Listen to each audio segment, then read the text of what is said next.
Hi all. So MRB for assistant surgeon ஜென்ரலுக்கு நமக்கு இப்போது நோட்டிஃபிகேஷன் விட்டுருக்காங்க. ஸோ அதனுடைய அப்ளிகேஷன் வந்து இன்னையிலேருந்து ஃபில்லிங் ஸ்டார்ட் ஆகுது. ஸோ ஃபில் பண்ணுறதுக்கு முன்னாடி இப்போது நிறைய சேஞ்சஸ் இருக்குது அப்ளிகேஷன் ஃபார்மில். லாஸ்ட் இயர் மாதிரி கிடையாது. ஸோ அது என்னென்ன சேஞ்சஸ், எப்படி மிஸ்டேக்ஸ் இல்லாமல் நம்மளால் ரெக்டிஃபை பண்ணி கரெக்டாக ஃபில் பண்ண முடியுன்றதை தெரிஞ்சுக்கலாம். பிகாஸ் இது ஒன்ஸ் நீங்கள் ஃபில் பண்ணிட்டீங்கன்னா திருப்பி உங்களால் சேஞ்ச் பண்ண முடியாது. அண்ட் ஒரு சில விஷயம் வந்து சின்ன சின்ன விஷயம் தப்பு இருந்ததுன்னா ஒரு சில விஷயம் வந்து நம்ம சர்டிஃபிகேட் வெரிஃபிகேஷன் போகும்போது நமக்கு அதை சரி பண்ணிக்கலாம். It's not too strict. இல்லைனா ஒரு சில டேட்டாஸ் வந்து இட் இஸ் மேண்டட்ரி கரெக்டாக இருக்கணும். So will go inside. So MRB அப்ளிகேஷனுடைய லிங்க் வந்து வீடியோ கீழே லிங்க் டேக் பண்ணுறோம். So mrb.tn.gov.in. ஸோ இதுக்குள்ளே போனீங்கன்னா அந்த page will open like this. இந்த மாதிரி ஓப்பன் ஆனோன்னே இந்த லிங்க் இருக்குல்லையா ப்ளூ கலரில் ஆன்லைன் ரெஜிஸ்ட்ரேஷன் போர்ட்டல். ஸோ இந்த இதை கிளிக் பண்ணிக்கோங்க. ஸோ இந்த நோட்டிஃபிகேஷன் கிளிக் பண்ணிங்கன்னா இந்த மாதிரி ஒரு பேஜ் ஓப்பன் ஆகும். ஸோ இந்த மாதிரி பேஜில் உங்களுக்கு யூஸ்வலி வந்து நம்ம நியூ யூசர் தான். ஸோ அதனால் இந்த நியூ யூசர்ன்ற டேபை கிளிக் பண்ணிக்கோங்க.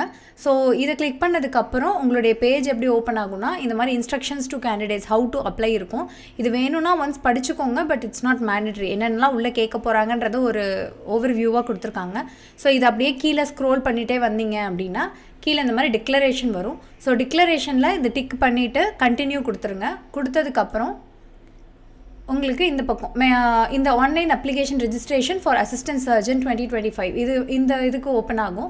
ஸோ இதுதான் உங்களுடைய சைன்அப் ஃபார்ம். ஸோ சைன்அப் ஃபார்மில் இந்த இதெல்லாம் ஆட்டோமேட்டிக்லி உங்களுக்கு வந்திருக்கும். ஸோ இந்த இடத்துல நேம், இந்த ஆஸ்ட்ரிக்ஸ் மார்க் இருக்குல்ல, ரெட் கலர் மார்க். ஸோ இது இருக்கிற இடம்லாம் நீங்கள் ஃபில் பண்ணணும். ஸோ நேம், நேஷனாலிட்டி தெரியும், ஜெண்டர் தெரியும். Do you have community certificate? Community சர்டிஃபிகேட்டில் they're asking your original community certificate, not an OBC certificate.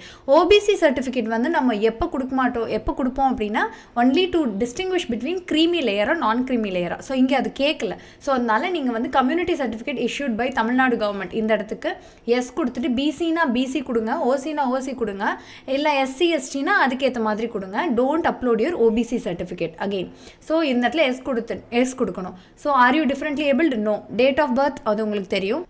So first வந்து மொபைல் நம்பர் வரும். மொபைல் நம்பருக்கு தனியாக ஒரு OTP சென்ட் OTP கொடுத்தீங்கன்னா OTP வரும். ஸோ அதை கிளிக் பண்ணதுக்கப்புறம் ஃபஸ்ட்டு OTP வேலிடேட் ஆகும். அப்புறம் இமெயில் ஐடிக்கு தனியாக ஒரு OTP, அதுவும் செப்பரேட்டாக வேலிட் பண்ணணும். பண்ணிவிட்டு நீங்கள் பாஸ்வேர்ட் கிளிக் பண்ணிக்கோங்க. பாஸ்வேர்ட் நீங்களே செட் பண்ணிக்கலாம். ஸோ அந்த பாஸ்வேர்டுடைய ரெக்குவயர்மெண்ட்ஸ் இங்கே நோட்டில் கொடுத்துருக்காங்க. அது ஒரு தடவை படிச்சுக்கோங்க. அதுக்கப்புறம் கேப்சா இந்த நம்பர்ஸ் போட்டுட்டு சப்மிட் கொடுத்துருங்க. ஸோ சப்மிட் கொடுத்ததுக்கப்புறம் உங்களுக்கு சைன்அப் கன்ஃபர்மேஷன் வந்துடும். ஸோ சைன்அப் கன்ஃபர்மேஷனில் இந்த மாதிரி வரும். ஸோ இது வந்து டக்குன்னு ஓகே கொடுத்துறாதீங்க. பிகாஸ் இந்த யூசர் ஐடி இதில் வந்து நீங்கள் ஞாபகம் வச்சுக்கணும். பிகாஸ் திருப்பி நம்ம லாகின் பண்ணும்போது இந்த யூசர் ஐடி தான் தேவைப்படும். ஸோ அதில் எதர் ஸ்க்ரீன்ஷாட்டோ இல்லைன்னா சேவோ பண்ணி வச்சுக்கோங்க. So this is very important. வேறு எங்கேயுமே உங்களுக்கு யூசர் ஐடி வராது. ஸோ இது இப்போ கொடுத்துட்டு ப்ளீஸ் கிளிக் ஹியர் டு லாகினை கிளிக் பண்ணுங்கள். ஸோ கிளிக் பண்ணதுக்கப்புறம் இந்த பேஜ் உங்களுக்கு ஓப்பன் ஆகும். ஸோ இதில் போய்ட்டு உங்களோட யூசர் ஐடி நம்ம ப்ரீவியஸ் பேஜில் பார்த்தோம் இல்லையா, அந்த யூசர் ஐடி கிளிக் பண்ணிக்கோங்க. பாஸ்வேர்ட் போட்டுக்கோங்க. இன்கேஸ் நான் யூசர் ஐடி மறந்துட்டேன், இல்லை நான் அதை சேவ் பண்ணல அப்படின்னா இந்த ஃபர்கட் யூசர் ஐடி இருக்கு இல்லையா, ஸோ ஃபர்கட் யூசர் ஐடி இல்லை யூஸ் பண்ணி யூசர் ஐடியை உங்களுக்கு நார்மல் மெசேஜாக வந்துடும். ஸோ அதை எடுத்து நீங்கள் யூஸ் பண்ணிக்கலாம். ஸோ அந்த யூசர் ஐடி கண்டுபிடிக்கிறதுக்கு மொபைல் நம்பர் கொடுத்து மொபைல் நம்பர்லேருந்து சப்மிட் கொடுத்தீங்கன்னா மொபைல் நம்பருக்கு உங்களுக்கு யூசர் ஐடி சென்ட் ஆகிடும். ஸோ அதை வச்சு நீங்கள் உள்ளே போட்டு லாகின் பண்ணதுக்கப்புறம் இந்த பேஜ் ஓப்பன் ஆகும். Again general instructions. So same instructions தான். இதில் ஆல்ரெடி இந்த டிக் மார்க் இருக்கும். ஸோ ஜஸ்ட் கண்டினியூ மட்டும் பண்ணால் போதும். ஸோ பண்ணதுக்கப்புறம் உங்களுக்கு அப்ளிகேஷன் ஓப்பன் ஆகிடும். ஸோ இந்த அப்ளிகேஷனில் இது எல்லாமே ஃபில் ஆகி வந்திருக்கும். இந்த கிரே கலர் மார்க்ஸ் இருக்கு இல்லையா, இது எல்லாமே ஆல்ரெடி ஃபில்டாக தான் வரும். ஸோ ஃபில்டாகி வந்ததுக்கப்புறம் மேக்ஸிமம் இது எல்லாமே நீங்கள் ஃபில் பண்ணியிருப்பீங்க. இதுலேருந்து தான் நீங்கள் ஃபில் பண்ணுற மாதிரி இருக்கும். அதாவது உங்களோட ஃபாதர் அண்ட் மதர் நேமாக கார்டியன் நேம் கொடுக்குறீங்களான்றது கேட்பாங்க. ஃபாதர் அண்ட் மதர்னு கிளிக் பண்ணிங்கன்னா father name and mother name கேட்கும். மேரிடாக இருந்தால் மேரிட், அன்மேரிட்னா அன்மேரிட் போட்டுக்கோங்க. Nativity, religion, are you already in government சர்வீஸில் வேறு ஏதாவது டிபார்ட்மெண்ட்டில் இருக்கிற பீப்புளாக இருக்கலாம். ஸோ அதனால் அந்த கொஷின் கேட்டிருக்காங்க. ஸோ நோ, மேக்ஸிமம் யாருமே இருக்க மாட்டீங்க. ஸோ நோ கொடுத்துருங்க. Photo ID proof details. Photo ID proof வந்து எதுக்காகனா இந்த ஐடி ப்ரூஃப் தான் நீங்கள் எக்ஸாம் அப்போ கொண்டு போகணும். ஸோ அதனால் எந்த ப்ரூஃப்னு கேட்டுக்கோங்க. இதில் ஆதார் இருக்காது. So voter ID, driving licence இல்லைனா பாஸ்போர்ட், இது 3 தான் அவைலபிளாக இருக்கும். ஸோ இதுக்கேற்ற மாதிரி ஒரு ஐடி ப்ரூஃப் ரெடி பண்ணி வச்சுக்கோங்க. Address details, permanent address or corresponding address. First permanent address கொடுத்துருங்க. கொடுத்துட்டு அதுக்கப்புறம் கரஸ்பாண்டன்ஸ் அட்ரஸ் கொடுத்துருங்க. ரெண்டும் சேமாக இருந்தால் இந்த பாக்ஸை டிக் பண்ணிக்கோங்க. Same as permanent address. So இது முடிச்சுட்டு மதர் டங் நமக்கு தெரியும். அண்ட் ஆல்சோ ஏதாவது கிரிமினல் கேஸ் நம்ம மேலே ஏதாவது FIR இல்லை ஏதாவது பிளாக் மார்க் ஏதாவது இருக்கா, கேஸ் ஏதாவது இருக்குது அப்படின்னா அது எஸ் ஆர் நோ கொடுத்துடணும். கொடுத்துட்டு சேவ் அண்ட் கண்டினியூ கொடுத்துருங்க. சரி, கொடுத்ததுக்கப்புறம் உங்களோட எஜுகேஷனல் குவாலிஃபிகேஷன் ஓப்பன் ஆகும். ஸோ இதுலேயும் ஆஸ்ட்ரிக்ஸ் மார்க்லாம் கண்டிப்பாக இம்பார்ட்டன்ட். சரி, லாஸ்ட் டைம் நம்ம இவ்வளோ வந்து எழுதலை, பட் இந்த டைம் எல்லாமே போடுற மாதிரி இருக்குது. என்ன போர்டு, சிபிஎஸ்சியா, தமிழ்நாடு ஸ்டேட் போர்டா, ஐசிஎஸ்சியான்னு சொல்லிட்டு எல்லா போர்டும் கேட்குறாங்க. ஸோ எந்த போர்டோ அதை கிளிக் பண்ணிவிட்டு month and year of passing of 10th or SSLC கேட்குறாங்க. ஸோ உங்களுடைய எஸ்எஸ்எல்சி சர்டிஃபிகேட்டில் பார்த்தீங்கன்னா இயர் ஆஃப் பாசிங் கீழே இருக்கும். ஸோ அதை எடுத்து போட்டுக்கோங்க. சர்டிஃபிகேட்லேயே இருக்கும் medium of instruction. Medium of இன்ஸ்ட்ரக்ஷன்னா நீங்கள் தமிழ் மீடியமா இங்கிலீஷ் மீடியமா. ஸோ இங்கிலீஷ் மீடியமாக இருந்தால் இங்கிலீஷ், தமிழ் மீடியமாக இருந்தால் தமிழ், இல்லை வேறு ஏதாவது லாங்குவேஜ், வேறு ஏதாவது மீடியம்னா அந்த லாங்குவேஜ் இதில் காட்டும் ட்ராப் டவுனில். ஸோ அதை நீங்கள் சூஸ் பண்ணிக்கலாம். சர்டிஃபிகேட் இஷ்யூடு டேட், எக்ஸாம் எழுதின டேட் வேறு, சர்டிஃபிகேட் இஷ்யூட் டேட் வேறு. ஸோ உங்களோட எஸ்எஸ்எல்சி சர்டிஃபிகேட்டில் கீழே பார்த்தீங்கன்னா உங்களோட சர்டிஃபிகேட் இஷ்யூ டேட் ஒரு டேட் இருக்கும். சர்டிஃபிகேட் இஷ்யூடுன்னு இருக்காது, பட் இன்னொரு டேட் இருக்கும். நீங்கள் இப்போ யூஸ்வலி வந்து நம்ம 10th 12th சர்டிஃபிகேட்ஸ்லாம் எப்போ கொடுப்பாங்க? ஸோ மே இல்லைன்னா ஜூன். ஸோ அந்த டேட்டில் ஒரு டேட் இருக்கும். ஸோ அதை தான் நீங்கள் போடணும். Have you studied Tamil as one of the language part 1? அதாவது நீங்கள் 10th படிக்கும் போது 10th தமிழ் வந்து ஒன் ஆஃப் த லாங்குவேஜை படிச்சிருந்தீங்கன்னா எஸ் கொடுங்க. 10th தமிழ் படிக்கலன்னா நோ கொடுத்துருங்க. மறந்து கூட இது ரீசெட் ஃபீல்ட்ஸ் கிளிக் பண்ணிடாதீங்க. திருப்பி எல்லாமே போய்டும், திருப்பி ஃபஸ்ட்லேருந்து கிளிக் பண்ணணும். ஸோ இது வந்து நெக்ஸ்ட் கிடையாது, இது ரீசெட்டுக்காக. ஸோ அதனால் இது கொஞ்சம் கை போகும், பண்ணாதீங்க. Next 12th. ஸோ 12th பார்த்தீங்கன்னா அதே மாதிரி board, year of passing, medium of instruction, certificate issue date, இது எல்லாமே வந்து நீங்கள் 12th உள்ளதை எழுதிக்கணும். போட்டுட்டு have you study Tamil as one of the லாங்குவேஜ்னு 12th படிச்சிருக்கீங்களான்னு அகெயின் கேட்பாங்க. ஸோ இதுக்கும் எஸ் ஆர் நோ கொடுக்கணும். 12th நீங்கள் படிச்சிருந்தா மட்டும்தான் எஸ் கொடுக்கணும். Under graduate degree. So degree name நம்ம எம்பிபிஎஸ் ஆர் எம்பிபிஎஸ் ஈக்குவலண்ட்னு கேட்டிருப்பாங்க. So usually MBBS. So period of study from, so உங்களோட எந்த பேட்ச், இப்போது எக்ஸாம்பிளுக்கு 2015 உள்ளே போன பேட்ச் அப்படின்னா 2015 எந்த வருஷம் வரைக்கும் படிச்சிருப்பீங்க. ஸோ 2015னா 2019 டிசம்பர் ப்ரைவேட் காலேஜஸ்க்கு இருக்கும், இல்லைனா February 2020 இருக்கும். ஸோ அந்த மாதிரி உங்களுடைய ஸ்டடி பீரியட் மட்டும் போட்டால் போதும். உங்களுடைய சிஆர்ஆரை சேர்க்கணும்னு அவசியம் இல்லை. It's only study period. So duration of study வந்து எத்தனை வருஷம்னு வந்துடும். ஸோ யூனிவர்சிட்டி நீங்களே டைப் பண்ணிக்கணும். Month and year of passing. Year of passing வந்து உங்களுடைய மார்க் ஷீட்டோ இல்லைனா ப்ரொவிஷனல் பாஸ் சர்டிஃபிகேட் அதில் வந்து உங்களுக்கு இருக்கும் இந்த month and year of passing. So அதுதான் உங்களுடைய month and year of passing. Recognised யூனிவர்சிட்டியில் நம்பர் கொடுத்துருக்காங்களா அப்படின்னு கேட்டால் எஸ் ஆர் நோ மட்டும்தான் கேட்பாங்க, நம்பர்லாம் கேட்க மாட்டாங்க. ஸோ எஸ் கொடுத்துருங்க. Medium of instruction, again Tamil மீடியமில் படிச்சிங்களா இங்கிலீஷ் மீடியமில் படிச்சிங்களா. ஸோ யூஸ்வலி இங்கிலீஷ் தான். சர்டிஃபிகேட் இஷ்யூடு டேட், எந்த டேட்டில் சர்டிஃபிகேட் இஷ்யூ பண்ணியிருக்காங்க அப்படின்ற டேட்டு. அதுக்கப்புறம் அகெயின் அங்கேயும் நீங்கள் தமிழ் படிச்சிங்களா. யூஸ்வலாக நம்மளோட அண்டர் கிராஜுவேஷனில் தமிழ் வராது, ஸோ நோ தான் வரும் இங்கே. அதே மாதிரி ரெஜிஸ்டர்ட் இன் தமிழ்நாடு மெடிக்கல் கவுன்சிலில் ரெஜிஸ்டர் பண்ணியிருந்தீங்கன்னா ரெஜிஸ்டர்ட் ப்ராக்டிஷனர்னா எஸ். பிஜி இங்கே எஸ் இருந்ததுன்னா என்ன டைப் ஆஃப் ரெஜிஸ்ட்ரேஷன், உங்களோட ரெஜிஸ்ட்ரேஷன் நம்பர் என்ன அப்படின்ற டீட்டெயில்ஸ் கேட்பாங்க, அதுவும் ஃபில் பண்ணிக்கோங்க. ஃபில் பண்ணிவிட்டு உங்களுக்கு பிஜி டிகிரி இருக்கா அப்படின்னு கேட்பாங்க. இஃப் யூ ஆர் அ பிஜினா எஸ் கொடுத்துக்கோங்க. பிஜிஎஸ் கொடுத்ததுக்கப்புறம் பிஜியில் வந்து என்ன அதோட சர்டிஃபிகேட் நம்பர் என்ன, எந்த வருஷம் இஷ்யூ பண்ண சர்டிஃபிகேட் அப்படின்னு அகெயின் இதில் கேட்ட எல்லா டீட்டெயில்ஸும் திருப்பி கேட்பாங்க. பீரியட் ஆஃப் ஸ்டடிலாம் கேட்க மாட்டாங்க, பட் ஆனால் month and year of passing கேட்பாங்க, மீடியம் ஆஃப் ஸ்டடி கேட்பாங்க. ஸோ இதெல்லாம் திருப்பி கேட்பாங்க, அதை இங்கே அப்ளை பண்ணணும். பிஜி டிப்ளமோ இருந்தால் பிஜி டிப்ளமோ எஸ் கொடுத்தீங்கன்னா அதுக்கும் அகெயின் அதே செட் ஆஃப் கொஷின்ஸ் ஓப்பன் ஆகும். இது எதுவுமே இல்லைன்னா நோ கொடுத்துட்டு வந்துடுங்க. சூப்பர் ஸ்பெஷாலிட்டியும் அதே சேம் தான். ஸோ பிஎஸ்டிஎம்னு ஒன்று இருக்குது. Are you eligible to avail PSTM. If நீங்கள் 10th 12th எதுலேயுமே வந்து தமிழ் மீடியமில் படிக்கலை அப்படின்னா உங்களுக்கு இந்த இது ஆட்டோமேட்டிக்காக நோன் வந்துடும். இஃப் இன்கேஸ் நீங்கள் தமிழ் மீடியம் படிச்சிருந்தீங்கன்னா வில்லிங்காக கேட்பாங்க. ஸோ பிஎஸ்டிஎம்னா என்னென்னா அது வந்து தமிழ் மீடியமில் படித்தவங்க அவங்க தான், ஸ்டேட் தமிழ் மீடியமில் படித்தவங்களுக்கு தான் பிஎஸ்டிஎம் ப்ரிஃபரன்ஸ். ஸோ எக்ஸாம்பிளுக்கு நீங்கள் எம்பிபிஎஸ் இல்லைனா டிகிரி டிப்ளமோ வந்து ஃபுல்லாக தமிழில் படிச்சிருந்தீங்கன்னா நீங்கள் பிஎஸ்டிஎம். இஃப் மீடியம் வந்து இங்கிலீஷாக இருந்தால் பிஎஸ்டிஎம்மில் வராது. ஏன் பிஎஸ்டிஎம்மில் என்ன அட்வான்டேஜ்னு பார்த்தீங்கன்னா அவங்களுக்கு வந்து தனியான ப்ரிஃபரன்ஸ் இருக்கும். செலெக்ஷனில் பர்சன்டேஜ் ஆஃப் போஸ்ட் வந்து ரிசர்வ் பண்ணியிருப்பாங்க. ரெண்டு கேண்டிடேட் ஒரே மாதிரி இருக்காங்க, அதில் ஒருத்தவங்க தமிழ் மீடியம் படிச்சிருக்காங்கன்னா தமிழ் மீடியம் படித்தவங்களுக்கு ப்ரியாரிட்டி கொடுப்பாங்க. They will come above in rank. And ஒரு சில டைம் வந்து பிஎஸ்டிஎம் கேண்டிடேட்ஸ் வந்து தோ மார்க் கொஞ்சம் கம்மியாக இருந்தால் கூட நோட்டிஃபிகேஷனுக்கு ஏற்ற மாதிரி தேமே கால் அப்பான் அந்த சர்டிஃபிகேட் வெரிஃபிகேஷன் கூப்பிடும் போது அந்த டைமில் ப்ரியாரிட்டி இருக்கும். ஸோ இதெல்லாம் தான் பிஎஸ்டிஎம்மோட அட்வான்டேஜ்.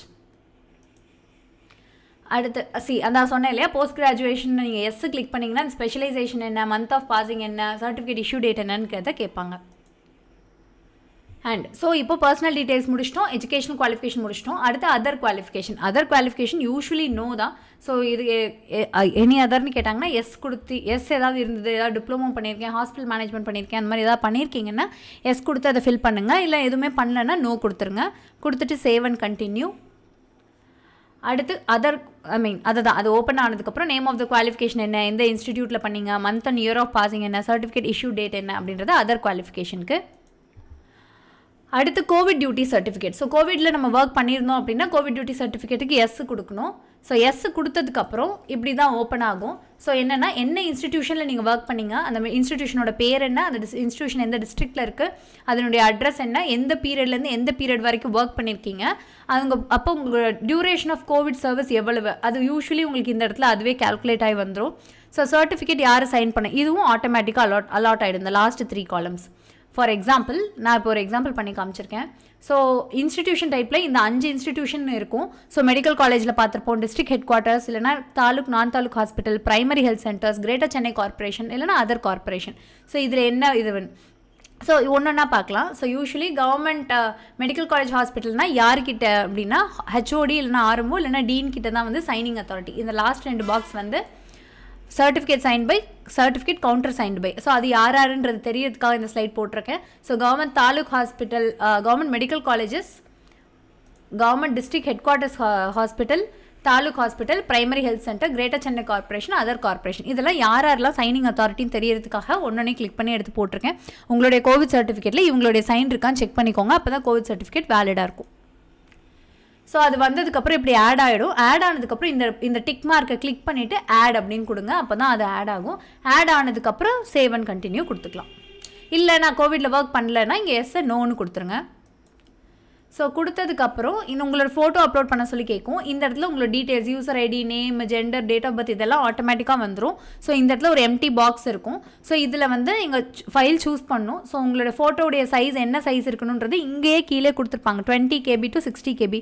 ஸோ அப்ளிகேஷன் ஃபில் பண்ணுறதுக்கு முன்னாடி என்னென்ன ரெக்குவயர்மெண்ட் இருக்கோ அதெல்லாம் எழுதி வச்சுக்கோங்க. எல்லாம் ரெடியாக இருக்கணும். அது உங்களுக்கு அப்ளிகேஷன் ஃபில்லிங் ப்ராசஸை ஈஸியாக்கிடும். ஃபோட்டோவை கரெக்டாக 60 KBக்குள்ளே இருக்கிற மாதிரி ரீசைஸ் பண்ணிக்கோங்க, இல்லைன்னா கம்ப்ரெஸ் பண்ணிக்கோங்க. அதே மாதிரி அந்த ஃபோட்டோனுடைய நேம் ரொம்ப முக்கியம்.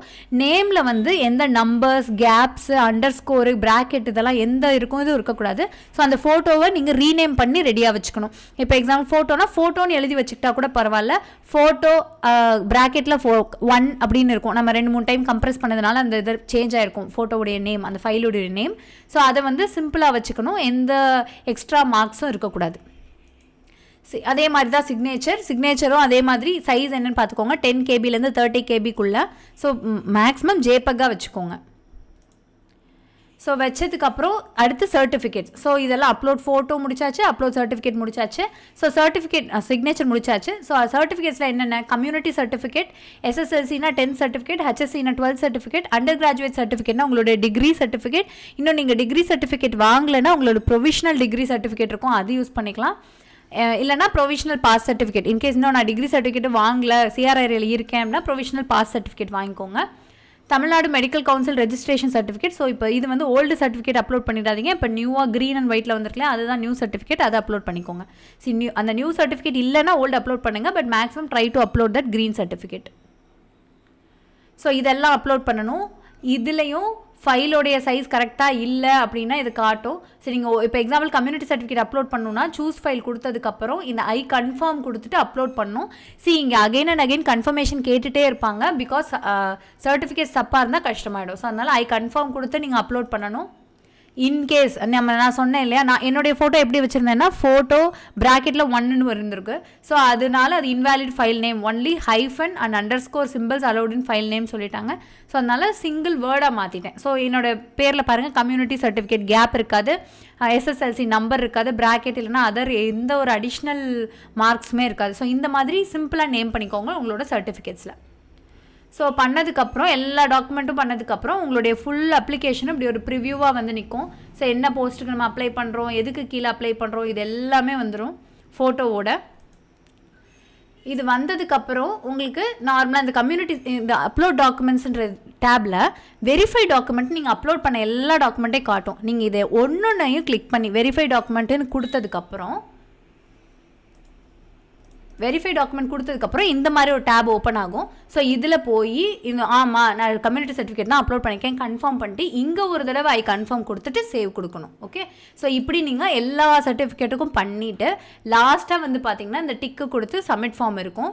ஸோ இன்கேஸ் நீங்கள் அந்த வெரிஃபை பண்ணலை, பிகாஸ் நான் வெரிஃபை பண்ணாமல் விட்டுருந்தேன், ஸோ அதனால் நான் இது கொடுத்ததுக்கப்புறம் எனக்கு திருப்பி வந்து இதே பேஜில் கொண்டாந்து விட்டுருச்சு. என்னன்னு பார்த்தா வெரிஃபை டாக்குமெண்ட் கேட்டுச்சு. ஸோ அதனால் வெரிஃபை பண்ணிவிடுங்க. வெரிஃபை பண்ணதுக்கப்புறமா உங்களுக்கு இந்த பேஜ் இப்படி வெரிஃபிகேஷன் வந்து கன்ஃபார்ம்டாக மாறிடும். ஸோ மாறினதுக்கப்புறம் ஓகே சப்மிட் கொடுத்தீங்கன்னா டிக்ளரேஷன் திருப்பி கேட்கும் எல்லாமே கரெக்டாக அப்படின்னு அண்ட் பேமெண்ட்டுக்கு ப்ரொசீட் பண்ணலாமான்னு. டிக்ளரேஷனில் ஐ அக்செப்ட் கொடுத்துட்டு சப்மிட் கொடுங்க. ஸோ கொடுத்ததுக்கப்புறம் இந்த மாதிரி ஒரு போர்ட்டல் ஓப்பன் ஆகும். ஸோ இதில் என்ன பொசிஷனுக்கு அப்ளை பண்ணுறோம், எவ்வளோ அமௌண்ட்டுன்னு, ஸோ இதெல்லாம் அக்செப்ட் பண்ணிவிட்டு read and accept the above notice.